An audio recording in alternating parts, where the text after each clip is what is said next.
And when it went up, I still saw the color, and I saw the little cuts on its lower stomach, and it wasn't bleeding either. Okay. So let me ask you, did the aliens then say what sort of purpose this served, why they dipped them in there, or what this meant to be studied? You know, was this meant to be studied by doing this, or is it for food? What's the purpose? They're making pure cows for the pure humans. The way they told me was they answered my question with questions. He asked me, what do baby humans eat as when they're growing up? And I said, milk. And he's like, correct. And then he said, what do we eat as adults and, and whatever? And I said, meat and vegetables. And he goes, correct. So basically he would let me know that's what they're feeding them. Yeah. It's just, I know it's crazy, but that's my answer. And that's what they told me. I don't find it that crazy, because if you're starting a new world, or you have this event that happens and you have to come back and repopulate the world, you want cows and things to be there to be able to feed and handle the humans. Kind of like a Noah's Ark thing, huh? Go ahead. Kind of like a little Noah's Ark thing, huh? Yeah. I would say so, I mean, they got to provide food. They got to have something that's not going to cause these humans to die. They're pure humans at the beginning of our evolution, so things it's proven to work. So it sounds like, I'm sorry? And it's proven to work already. We can eat it. Yeah, exactly. So they found a food source that we really enjoy, and actually, if you think about it, it's very prevalent. Beef, of course, everywhere in America and throughout the world. So naturally, they would see that as a natural food source. So, so they disemboweled it almost to get maybe the sperm, the innards, do whatever they needed to do. But it was explained to you that this was for the new species, which actually, just as a side note that I don't have down or anything that just came up in my mind, that's pretty wild that they're out there preparing to repopulate the world if needed. That means that there is a scenario that we're coming into where possibly, from this alien species perspective at least that was given to you, we've got two now, that they're maybe preparing for a scenario where there's two different outcomes that could happen, maybe a good or a bad, or maybe it's definite. Maybe they know that it's going to fail. But I wouldn't say that that's the case. Or why are they even messing with us other than to collect your stuff? I think that there's other things that they're doing, such as downloads and stuff. Why are they even trying to help us along and things like that? What are your thoughts on that? I think they're here to help us, and that it's up to us to do it, but we're not doing it. It's got to be so frustrating for them. Got to be. Yeah, and frustrating for us, right? Like I said, I think that we're a bunch of humans walking around nowadays, whereas, the way I think about it, I guess, is in my mom's time when she was younger, had me as a baby in her belly, she smoked cigarettes. They knew that cigarettes were slowing them down, hurting their lungs, but they didn't necessarily know all the dangers that it caused to me in her belly and things like that. It was even common practice, to smoke through pregnancies for other women, not just my mother. So it was kind of the mindset at the time. We push as a human race, for whatever evil diabolical plan or whatever. I don't want to go into the details here. It's not a political show. But we push into the minds of the people that now that tobacco is bad, and we're changing our thoughts on the tobacco. It's kind of like that is the way I feel that we have with this situation with the earth. We went through this ignorance period, and now people are snapping out of it. We're jumping on board with things like, the green movement and things like that. Some of us and whatnot, even though it's all phony science and it's meant for control and not for the betterment of this world. Imagine the frustration of us trying to bring this information out. I was doing it on a real side in politics, and I don't say real side separating you because your experience was real, is the way that I fully treat this and fully treat anybody who wants to bring a story to this show. What I mean by that is within our realm or within our consciousness is where I was working with politics, but it seems like the same frustration within a realm of outside of this world and coming back and then knowing what you know. It's the same frustration. That's why I don't really care anymore, because why do I care if they don't care?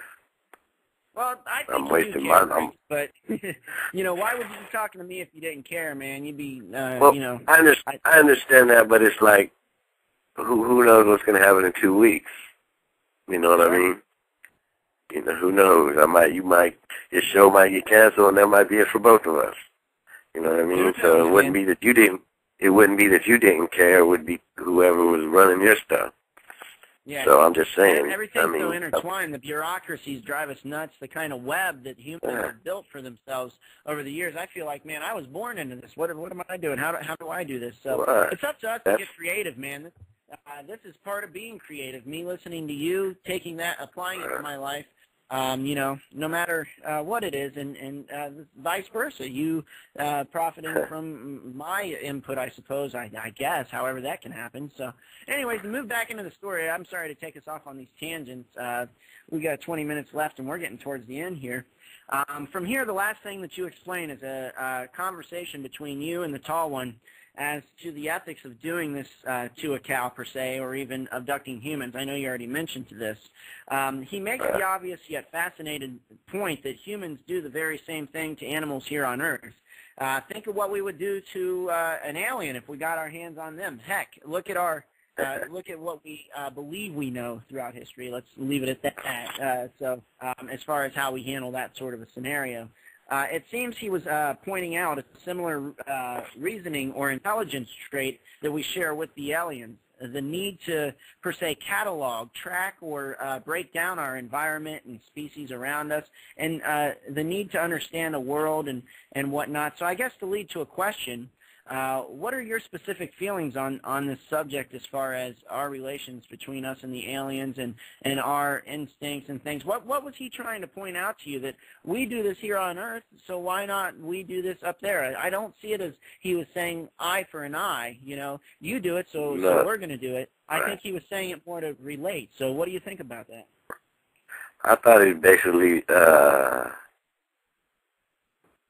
saying how could we be so hypocritical, and what they were saying on when he was telling me this, the whole telepathy thing, I had to stop and totally concentrate on not thinking of the other things that we do.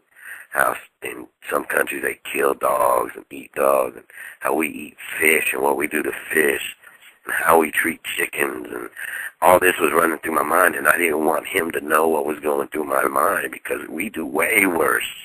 He's let me walk away from this thing, and we grind up cows and into hamburgers and chickens. We fatten them up so fat that they can't even walk. You know, so it was like I felt embarrassed and ashamed.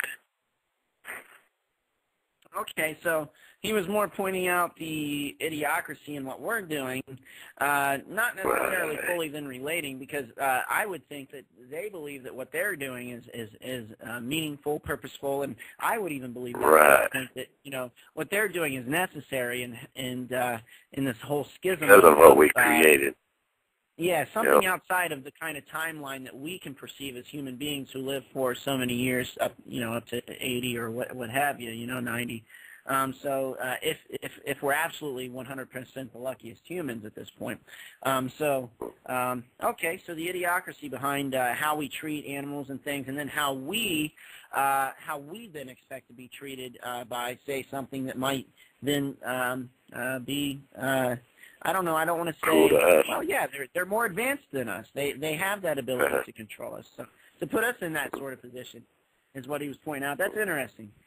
So and that's where you cut the story, though. You then recall waking up in bed and the alarm clock's going off. I would like to ask, because it seems the children, the cow, in this last conversation. Could have spawned other conversations, of course, maybe that you're not fully remembering at this point. So I'm going to hit you with a quick question and just kind of see what evolves from it. Is there any other information or conversations outside of those three topics, cows, children, and the last conversation that we just covered, that we haven't noted to, or maybe that this review has helped to remember, that you can now, maybe note to? Was there, what I'm asking is, between that point, you saw the cow, he explained these idiocracies and things to you, and then you wake up in your bed. Is that all there is to it, or is there a gap in there in memory maybe that you could note to, or is there more to it? Oh, there's a lot of stuff. I didn't tell you about the planet jumping.